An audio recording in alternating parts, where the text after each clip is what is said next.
107 facts you probably didn't know about World of Warcraft. Members of the Shadowpan faction will sometimes say, "We are the Watchers on the walls," or "We are the Sword in the shadows." These are very similar to some of the vows taken by members of the Night's Watch in A Game of Thrones. Also, the Shadowpan themselves have many similarities to the Night's Watch in the series.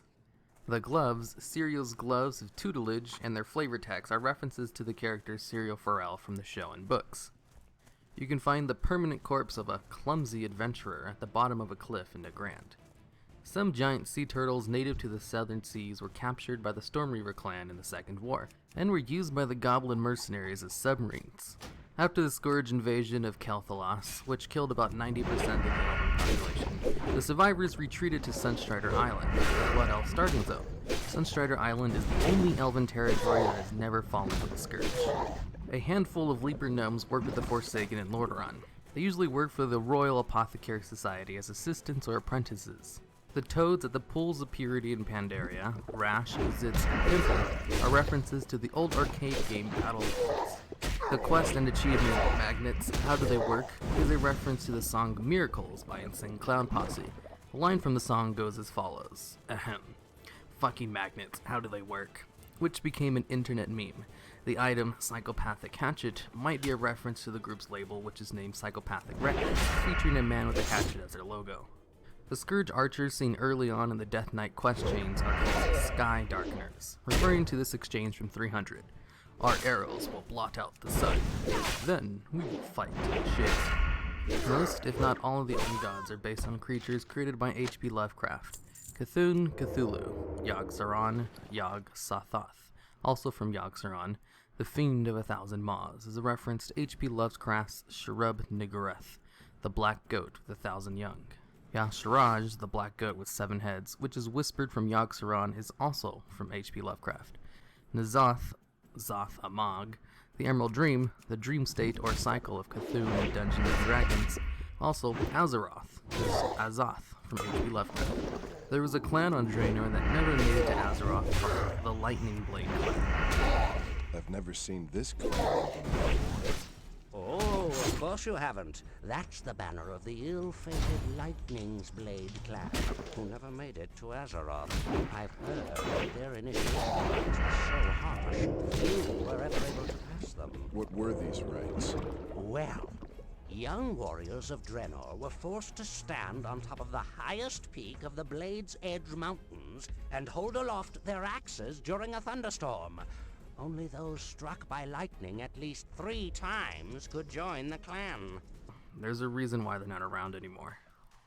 If you look on the map in a Horde level 3 garrison table, you can see the island of Farallon off the coast of Gorgrond, which was planned to be in Warlords but was cut from the game, and another island right below Nagrand.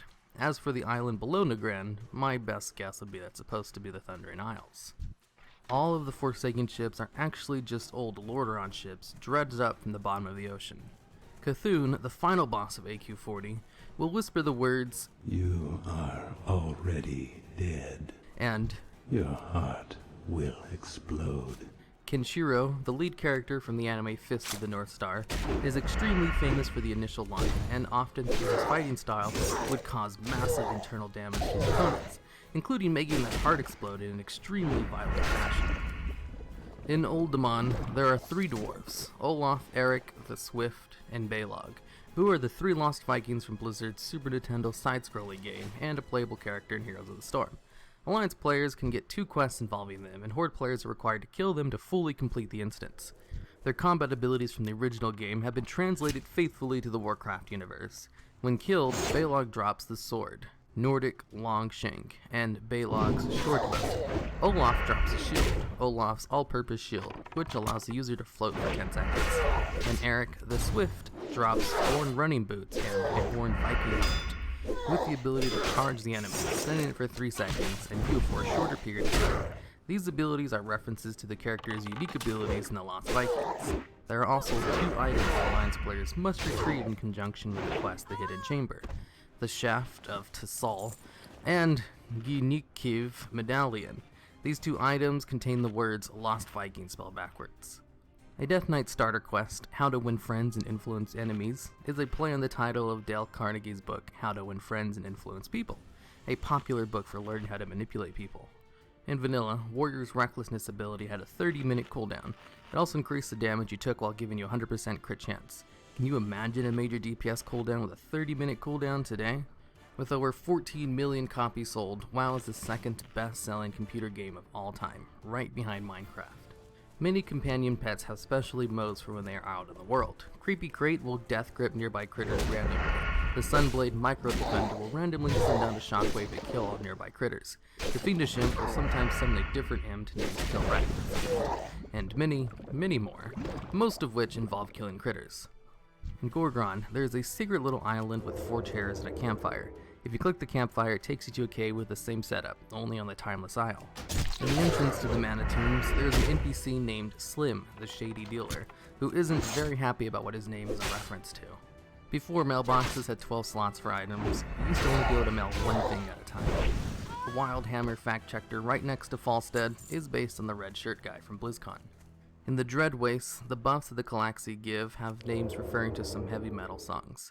Black Sabbath, Iron Man Tid and Children of the Grave, Enchantment, Slayer, Angel of Death and Raining Blood, Queen Streich, I don't know, Silent Lucidity, Deep Purple, Speed King, Metallica, Seek and Destroy and Master of Puppets, Manowar, Battle Hymn, Judas Priest, Painkiller.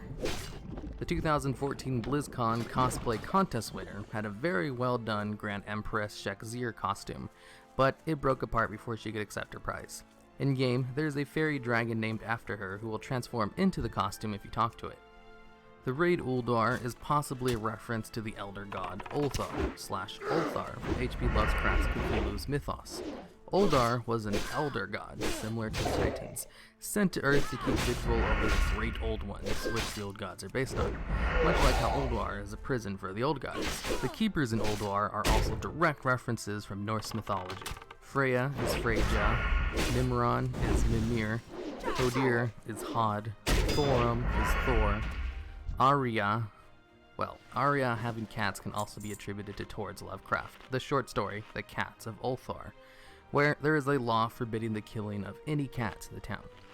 Loken is Loki, Algalon. The name Algalon appears to be a combination of Algol, a bright 3-star system also known as the Demon Star, and mentioned in H.P. Lovecraft's Beyond the Wall of Sleep, and Eidolon, which is an astral double of a living being.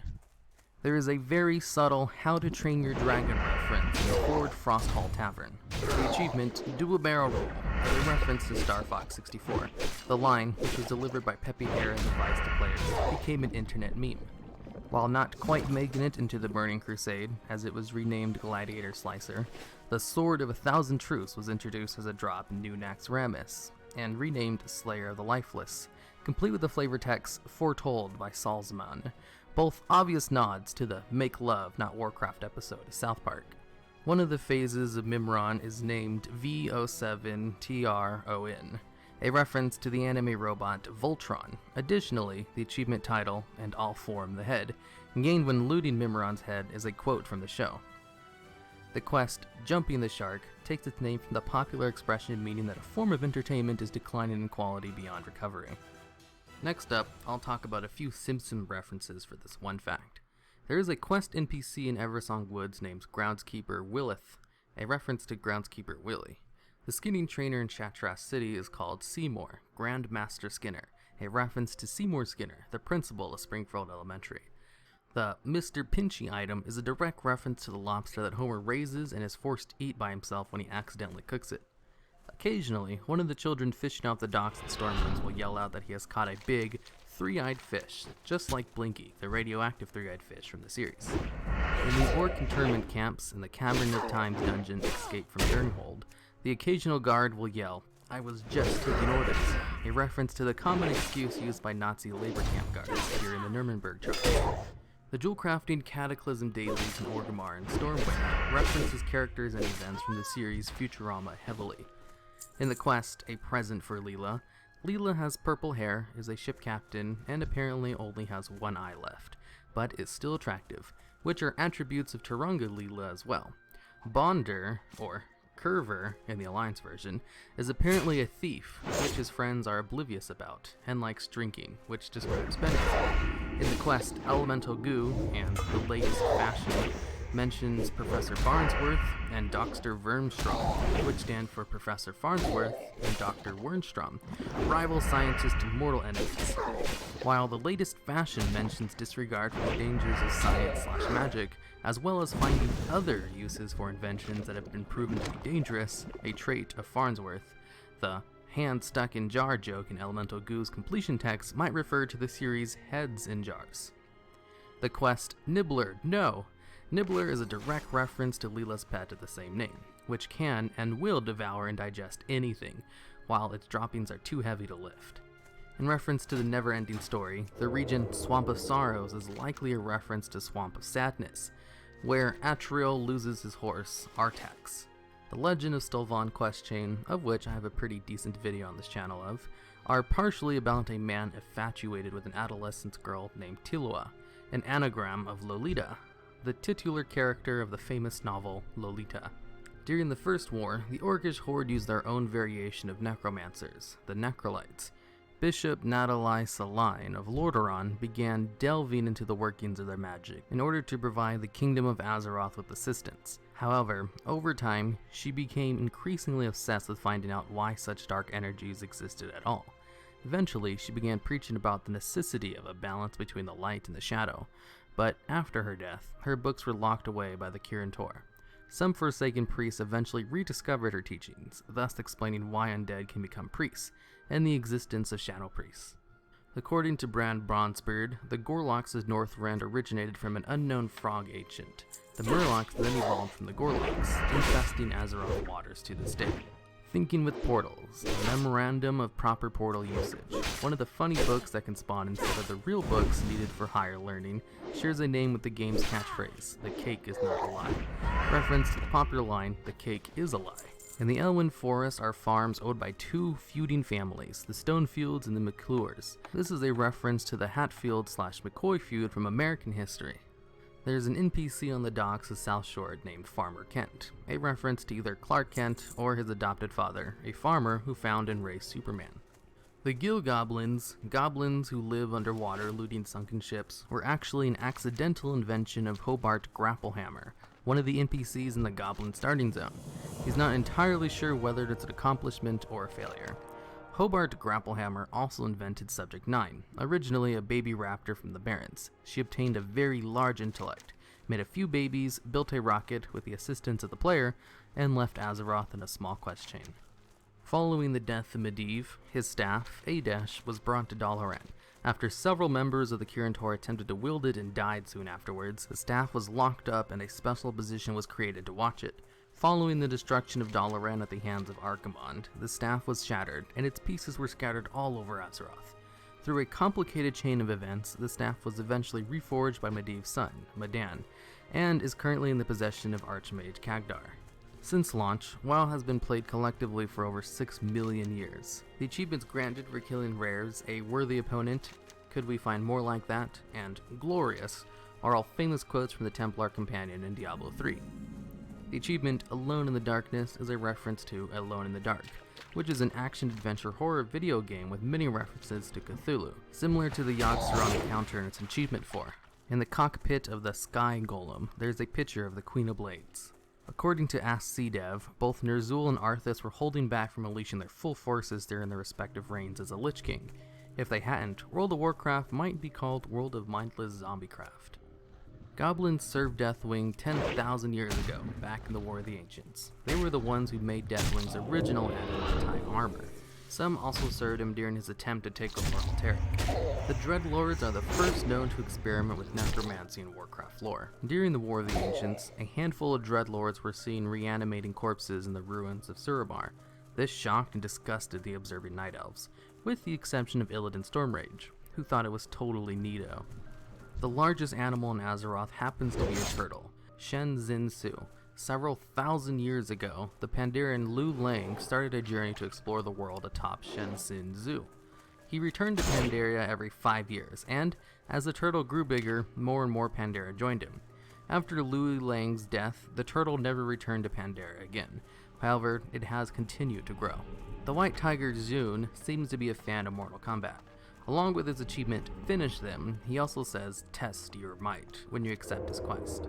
The female Pandaren / dance is based off the internet meme derived from the song Caramel Dansen, a very weeaboo dance almost as bad as a hurry dance, but not as difficult to learn. In the Deep Run Tram, there is a leaper known by the name of Haggle who walks around and says, 42. 42 what? It could be anything. This is a reference to Douglas Adams' classic, where the answer to the ultimate question of life, the universe, and everything is 42. Two popular questions to the answer of 42 are, at what number on a certain street in New York City is the club known as Stravon Muller Beta located? And what do you get if you multiply 6 by 7? As well as, how many roads must a man walk down? There is a wolf pup named Lady, a reference to Sansa Stark's pet wolf, running around the blacksmith in Arathi Basin while the Alliance control it. Mount Blackrock appears to be based on Mount Doom. They both overshadow the areas surrounding them, Mordor and Searing Gorge and Burning Steps. They both contain giant magma chambers where certain items can only be forged, e.g. in Mount Doom it would be the ring, whilst in BRD it would be the dark iron. The Burning Steps and the Searing Gorge are very similar to Mordor. For starters, Mordor, just like the two zones, is a burning hellhole overshadowed by a gigantic volcano. There is also evil orcs in both Mordor and Burning Steps, who simply want to take things for themselves. Mordor is ruled by Sauron, whilst the Burning Steps and the Searing Gorge are ruled in practice by Ragnaros, an elemental lord hell-bent on destruction. In Shadowmoon Valley, there is a rare mob called Gorum, who looks very similar to Gollum from Lord of the Rings, and even drops a ring that turns you invisible at a cost. In the quest, It's All Fun and Games, you're asked to destroy the Ocular, which floats above the Shadowbolt spires. The Ocular bears a strong resemblance to the Eye of Sauron atop the Tower of Barad-dûr from Lord of the Rings, Return of the King film.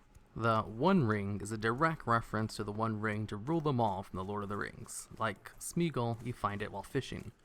The top of the Firelands raid looks very similar to the Eye of Sauron, and even pulsates if you get close to it. In Spires of Iraq, there are 3 ogres sitting around a campfire who are obvious reference to The Hobbit, each with a name slightly different from their Hobbit names, and dropping items relating to the book. There are 2 characters on Fiona's caravan, Gidwyn the Dwarf and Taranar the Blood Elf. They are references to Gimli and Legolas from Lord of the Rings, and even counter kills like they do in the movie. In New Nugrand, you can find the permanent corpse of the time-lost Proto-Drake. Joust, the quest, and Firelands Hatchery play like a 3D version of the arcade game Joust, including similar enemies and controls. A questline presented by Bud at Bud's Dig in Kelpar Forest revolves around a huge shark called Nas, a play on the movie title of Jaws.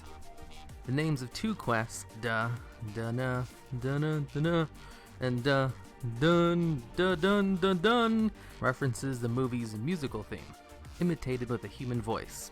An oblique, unsuccessful attempt to kill Nas is to lure it into eating grubs loaded with gunpowder, which explodes when he bites it, a reference to the end of the movie where the shark is killed by an oxygen tank exploding in its maw.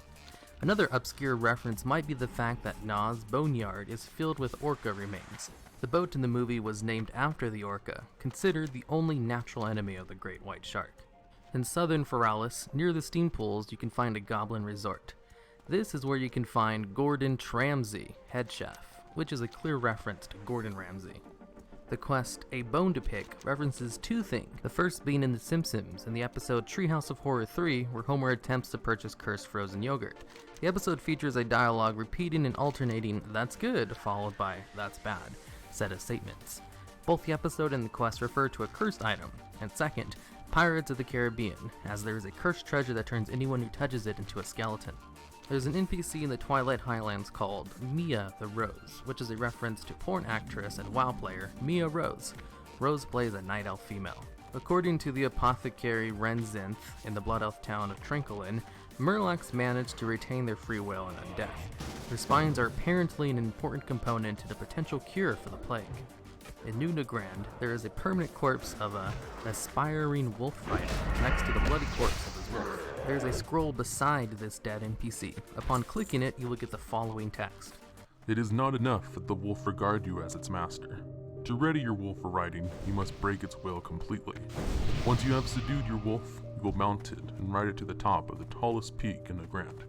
If your wolf is willful, it will throw you to your death on the mountain slopes. If you survive to the peak, the will of your wolf will be broken. Then you can call yourself Wolf Rider. Judging by the NPC's death, you can safely assume what happened. The Wrath of the Lich King expansion is based almost entirely on Norse mythology. Valkron, a village in southwestern Storm Peaks, and the Lich King's Valkyrie, which are both obvious references to the Valkyrie, winged maidens whose task is to choose who dies on the battlefield and who lives. Those who die are to become servants of the gods. And as we swap over to Icecrown, we see the villages. You have Murheim. Ilmar was a Norse goddess of which very little is known, and Butenheim, the latter actually being close to Butenheimer, which is the plane that giants live in. Jotun actually means giant. This place also serves as a place of trial for the Valkyrie. They fight each other to the death to see who among them is found worthy to join the Lich King's Legion. The winners of this trial are named the Ymirjar. The warriors picked to die by the Valkyrie to serve as servants of the gods are named Einherjar. There is a Daft Punk reference in Shrine of Two Moons. There's a trash item that is a reference to Dodge coins. There's a small hidden camp in the dwarf starting zone with a mama, papa, and 2 baby bears who seem to have run 2 dwarfs up a tree. If you stick around long enough, they have a very long conversation. Way off the coast of Tanaris, deep in the Fatigue Zone, there is a lost city of Gnomelantis. No one knows why it's there. Many speculate it's where gnomes are made. When Dual Spec was introduced in Wrath of the Lich King, it cost 1,000 gold to learn, which was a steep price even by Wrath standards. Now it's like 10 gold or free or something. In New Grand, there is a literal Easter egg with some weird shit inside of it, but right next to it is a bottle that will summon a mob called Robin, a reference to the genie from Aladdin played by Robin Williams. Hunters are the most popular class to play with a little over 11% of the players playing them, while monks are the least most popular with little less than 6%. Dreadlords are not fanatically loyal to the Legion like most demons. Instead, they always compete with each other and work towards gaining more magical power for themselves. A Dreadlord named Kuluthos stole an Atamal crystal in Netherstorm and went rogue, despite the warnings of his Eridar overlord. On many wanted posters in the game, there is a man in a long trench coat that looks like the character Vash from the popular anime manga series Trigun. Lurking off the northern shores of Desolus, about a bit out into the sea, one can find a rare crab scuttling along the bottom of the reef by the name of Krusty. This little guy is a reference to SpongeBob SquarePants, as SpongeBob works at a restaurant called the Krusty Krab. Hemet Nessingwary and the Valgard defenders will occasionally yell, "It's coming right for us!" This is a reference to an early South Park episode dealing with the Second Amendment. It was explained that with the new changes in government, you can only fire your weapons in self-defense. Therefore, hunters could legally shoot anything by claiming self-defense, but only after yelling, "It's coming right for us!" One of the ghostly citizens of Darrow is called Joseph Dirte. He also makes a comment referencing Bruce Lee's Fist of Fury, which is an obvious reference to the movie Joe Dirt. The male troll offensive spellcast animation is identical to that of the Hadouken, although more likely the Kamehameha wave from Dragon Ball Z, which the Hadouken is based off of. The cloak called the Emperor's New Cape drops from Emperor Thurasang in Blackrock Depths. The cloak is unique in that it is completely invisible. This is a reference to the classic fairy tale, The Emperor's New Clothes. The Ravager bears an extremely striking resemblance to the Scrabs in the various Oddworld games. One of the quests in Outland summons a scripted scene involving a gigantic Felry version of Negatron, a nod to the Decepticon leader, Megatron. Sharkbait is an item pickpocketed off of various Noggin Outlands, as well as on the Isle of Quel'Donis. This is taken directly from the nickname given to Nemo by his fellow tank mates. The picture used for sharkbait is also a clownfish, just like Nemo. The quote, "just keep swimming," was part of the catchy phrase said throughout the movie by Dory. The description of the archaeology item, Skull Drinking Cup, especially the line, "so thirsty," is a reference to Skulls, one rare safe-for-work strips of the mostly not safe-for-work webcomic, Ogloff. There is a flower merchant in Dalaran named Aerith Primrose. Aerith is a reference to Aerith Gainsborough, a major character in Final Fantasy VII, who wears a pink and red outfit similar in appearance to that of this NPC, and is also a flower seller. A sewer shark named Saga CD is located under the poison vendor in the sewers of Dalaran. This is a reference to the game Sewer Shark, released on the Sega CD add-on for the Sega Genesis, also known as the Mega CD in European and Asian markets. In Grizzly Hills, there are 4 NPCs located near each other with interesting names. These NPCs in question are one adult female deer named Mother Bambina, a younger female deer named Bambina, a skunk named Flora, and a small rabbit named Thudder. These 4 are clearly references to Bambi. The item, Zod's repeating longbow, has kneel before him in the flavor text. This is a reference to Superman 2, to the movie's main villain, General Zod, who makes the President of the United States and later President Superman bow before him with the phrase, kneel before Zod. Under the Stocktron Brewery in the spires of the rock, there is a somewhat hidden passageway down 2 flights of stairs to the basement, where laborers are fighting each other barehanded. This is most likely a reference to Fight Club. The Smoky Dire Wolf's flavor text is an obvious reference to the Red Wedding from A Game of Thrones. Those of you who watch the show know exactly what it means. In Shadow Moon Valley, in a very hard to get to cave behind a waterfall, is a rare mob called Hypnocroak, obviously a reference to the Hypnotoad from Futurama. In Vanilla, a rogue's eviscerate didn't scale with gear very much, but hit crazy hard for its base damage. Because of this, rogues didn't really need gear to do decent damage and gave rise to the popular gearless rogue in PvP. WoW holds the record for the most subscribed to MMORPG, with a peak of 12 million and over 100 million accounts registered in total. Ungoro Crater is a steep-walled valley filled with dinosaurs. 2 NPCs here, Willadin Marshall and Hol Anyi Marshall, direct references from Land of the Lost characters Marshall, Will, and Holly. Also, there are crystal pylons which use red, green, blue, and yellow power crystals, visual references to the crystals used in Land of the Lost pylons. Located in Netherstorm inside the Ecodome stands Shawley Poor, which is a reference to actor and comedian Pauly Shore, who starred in the 1996 film Biodome. The Opera event in Karazhan plays one of 3 random plays, each one direct references to popular forms of media. The Oz event with Dorothy and her dog Tito, Tinhead Strawman, and the Lion Roar, and the Evil Crone is an obvious reference to Wizard of Oz. Romulo and Juliang references to the famous Shakespearean play Romeo and Juliet, and the Big Bad Wolf, who sometimes transforms players into Little Red Riding Hood and chases them around, is referencing the children's classic fairy tale, Little Red Riding Hood. In the purple parlor on top of the Violet Citadel is a butler named Alfred Copperworth, who walks around and sells drinks. This is a reference to Alfred Pennyworth, the butler of Bruce Wayne. Bronjom, Godfather of Souls, is the first boss in the Forge of Souls dungeon. Besides Bronjom being a corruption of the name, James Brown was known as Godfather of Soul. In addition, the game music changes to a more upbeat melody when the boss is engaged, and his loot and achievements for his heroic mode are references to direct quotes of song titles. In Howling Fjord, there is a gnome named McGoiver who is building an airplane, clearly a reference to MacGyver. In Shatra City, one of the NPCs is named The Rock, Master of Cooking, a reference to Dwayne The Rock Johnson. The Rock's most popular catchphrase was, "Do you smell what The Rock is cooking?" In Stormwind, there is an NPC named Elizabeth Birdsong, who, if you go up to and talk to, will tell you the possibilities are infinite. This is a reference to the game Bioshock Infinite. One of the main characters' name is Elizabeth, and the songbird was the guardian of Elizabeth. WoW is the highest grossing video game of all time, with it reportedly making over $10 billion since its release to 2012. And to end off this video, more Cthulhu stuff. The crazed dwarfs in Howling Fjord's Whispering Gulch speak of that which must not be named. While it could be a reference to Harry Potter, it might also refer to King in Yellow from the Lovecraftian worlds together with the various tomes of things men was not meant to know, found therein. The Faceless Ones are quite similar in description to Cthulhu, and are at least influenced by the mythos.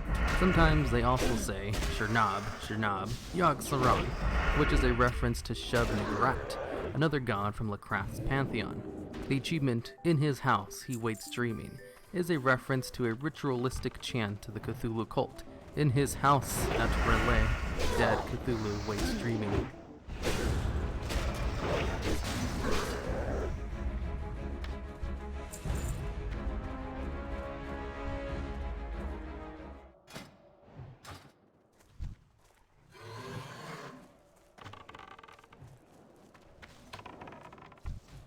So this video idea might be a little confusing based on the title. So to clarify a bit, I'll be covering things that were added to the game after Vanilla WoW, but then removed from the game either during or before Legion, which is the current expansion as I'm making this video. Number 1, Reforging. Reforging was a feature added in Cataclysm and removed before Warlords of Draenor. What Reforging did was allow you to take a little bit of one of your secondary stats. I think it was about 40% of that stat, and then convert it into whatever other secondary stat you wanted, as long as it wasn't already on that piece of gear. So say you had haste and crit on a piece of gear, but your spec really likes mastery.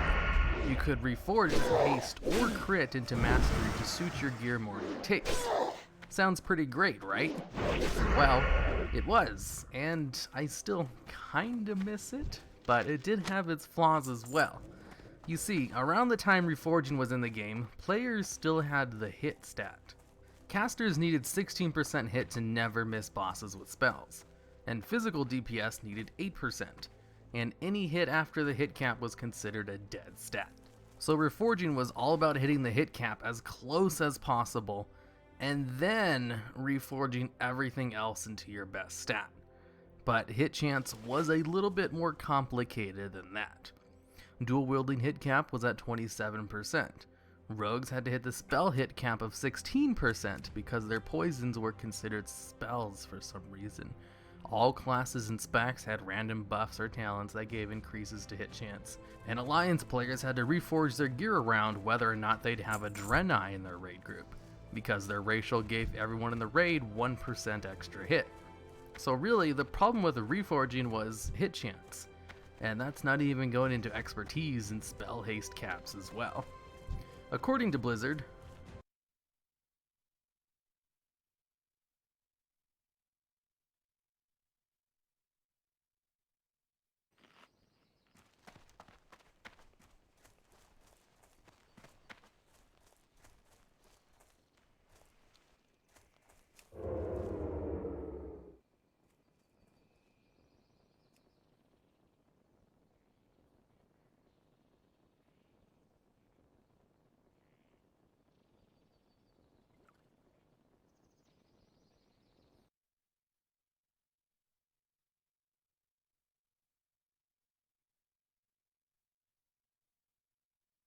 in this video, we'll go over 10 things that existed in Vanilla WoW, but were made better later on in WoW's history. In number 10, we have the stealth mechanic. Stealth in Vanilla WoW reduced your movement speed by 50%, and there is a high chance mobs can detect you, even if you're like 10 or 15 yards away. Unless you took talents which made your stealth better, or wore pieces of gear or had racials that could increase it. Rogues had a talent called Master of Deception, with 5 ranks, each one making your stealth better, by reducing the chance enemies have to detect you while you're stealth. And this was considered a good talent, because of how bad the baseline stealth was. With higher ranks of stealth, druids and rogues could go a little bit faster than 50%, but you could never go the full 100% run speed with their classes, specs, and talents. You were always just moving slower than normal. Then later on in WoW's history, they removed the slow penalty to stealth and gave stealth max ranks of Master of Deception-like talents by default. So you can sneak right past a mob in stealth of similar level to you, and as long as you don't touch them, they won't notice you, which is amazing compared to the vanilla WoW stealth. And also a pretty minor thing on a whole, and that's why it's only the number 10 spot. Number 9, gathering times. Gathering herbs could take about a 5-second cast time, and it had a chance to fail. Gathering ore didn't take as long of a cast time, but you had to do it multiple times on the same node of ore, which also had a chance to fail. Gathering materials out in the open world to complete quests also had really long cast times, and could take up to 5 seconds on average per item. Whereas today, if you have the enchant on your gloves, you can gather herbs in half a second. Same with mining or skinning. Gathering items out in the open world never takes more than 2 seconds, unless it's for special items that has a long cast time for RP purposes. Number 8, tracking. Did you know if you had the ability to track herbs or mining nodes, you had to open up your spellbook and click on the ability to activate tracking on your map? There wasn't a drop down on your mini-map like there is today. That wasn't added until the Burning Crusade in patch 2.3. And even then, they didn't have the ability to track mailboxes or innkeepers or other useful people out in the world until an even later date in WoW's history. Having tracking on the minimap is just much more convenient, especially if you're playing a hunter and have multiple ways to track different mobs. Number 7, the clock and calendar. Before a late patch in the Burning Crusade, there was not an in-game clock, and instead you just had a little icon which would show you a sun or moon to denote day or nighttime cycles. There also wasn't a calendar, and most people would organize raid events with each other by using either a third-party website or an add-on, which Blizzard eventually added to the game, and functioned basically exactly like the add-on that everyone used. Number 6, raid flexibility. In Vanilla WoW, you needed exactly 40 people for raids, which a lot of people think was a great plus, and for a lot of legitimate reasons that I agree somewhat with. There's also some places that only need 20, some that needed 10. Basically, for a long time, you needed an exact amount of people to enter raid groups. But with the new flex system that works on normal and heroic mode, you only need 10 to 30 people. But you still do need exactly 20 people to do the hardest mode, Mythic. Being able to flexibly include up to 30 people is just so much better for scheduling raids, where real people have conflicts that make it so they can't show up. And you don't have to sit people on the bench who will get mad and eventually leave. It just solves a lot of the human problems that come with organizing a raid group. Of course, for the most hardcore people out there, they do still have to deal with an exact amount of 20 people, which is understandable because they're doing the hardest content in the game. But the option to have flexible raiding on the other two much more used modes is a very nice convenience. Number 5, max level talent trees. Now, this is a pretty controversial thing to praise, but just hear me out on it. Old school talent trees, I believe, were much better for leveling up, and had a niche distinction of allowing some hybrid spec play. For some classes anyway. But once you hit max level, there wasn't much choice with your talent points. You could go down your specs tree and grab all the useful abilities and talents, and then just ignore all the ones that weren't as good. You couldn't really change your playstyle or any of your abilities without changing specs. But with max level talent trees, you actually do get a little bit of choice with picking what abilities you want and what you want to specialize in for the spec you're in. If you're on a fight that has lots of AoE, you can change your talent points around to have better AoE, without having to swap to the better AoE spec. If there's a boss mechanic that does a lot of damage for a short period of time, you can swap your talents to pick better defenses. If you're healing a fight where people are at low health often, you can change your talents to pick up one which will take advantage of that. Or if you're like me and hurt one of your hands, you can just pick a whole bunch of passive abilities to reduce the amount of buttons you need to press. The talent trees we have now are just more flexible in endgame content than the old school talent trees where you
Huh.